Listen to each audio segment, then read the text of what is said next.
ഏതൊരു സ്നേഹത്തിൻ്റെ തുടക്കവും വളരെ മനോഹരമാണല്ലേ. എല്ലാം നമുക്ക് വളരെ മാജിക്കലായിട്ട് ഫീൽ ചെയ്യും. അവരുടെ ചിരിയും സംസാരവും പ്രവൃത്തിയൊക്കെ വളരെ ക്യൂട്ടായിട്ട് നമുക്ക് തോന്നും.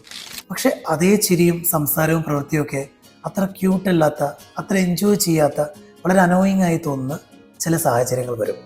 എന്ന് വെച്ചാൽ ഒരാൾക്ക് ആ ഇമോഷണൽ കണക്ഷൻ നിലനിൽക്കുകയും മറ്റൊരാൾക്ക് ആ ഇമോഷണൽ കണക്ഷൻ ഒട്ടും ഇല്ലാതാകുകയും ചെയ്യുന്ന ഒരു സാഹചര്യം വളരെ പെയിൻഫുള്ളാണ്.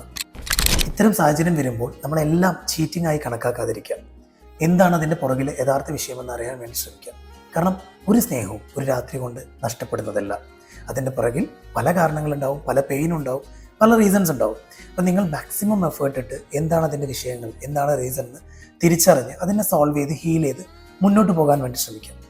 പക്ഷേ നിങ്ങൾക്ക് ഒട്ടും അത് സോൾവ് ചെയ്ത് മുന്നോട്ട് പോകാൻ സാധിക്കുന്നില്ല എന്ന് ഉറപ്പായി കഴിഞ്ഞാൽ ഒരു കാര്യം ഉറപ്പിക്കുക: ഓപ്പോസിറ്റ് നിൽക്കുന്ന വ്യക്തി നിങ്ങളുമായുള്ള ബന്ധം മുന്നോട്ട് കൊണ്ടുപോകാൻ ആഗ്രഹിക്കുന്നില്ല എന്ന് മനസ്സിലാക്കുക. എന്നിട്ട് നിങ്ങൾ മുന്നോട്ട് നടന്ന് നീങ്ങാൻ ശ്രമിക്കുക. ജീവിതം നിങ്ങളതാണ്. നിങ്ങളെ വേണ്ടാത്തൊരു വ്യക്തിക്ക് വേണ്ടി, ആഗ്രഹിക്കാത്തൊരു വ്യക്തിക്ക് വേണ്ടി നിങ്ങളുടെ ജീവിതം നശിപ്പിക്കാതിരിക്കുക. കാരണം മുന്നോട്ട് നമുക്ക് വളരെ മനോഹരമായിട്ടുള്ള ഒത്തിരി നിമിഷങ്ങൾ കിട്ടാനുണ്ട്, നമ്മളെ കാത്തിരിക്കുന്നുണ്ട്.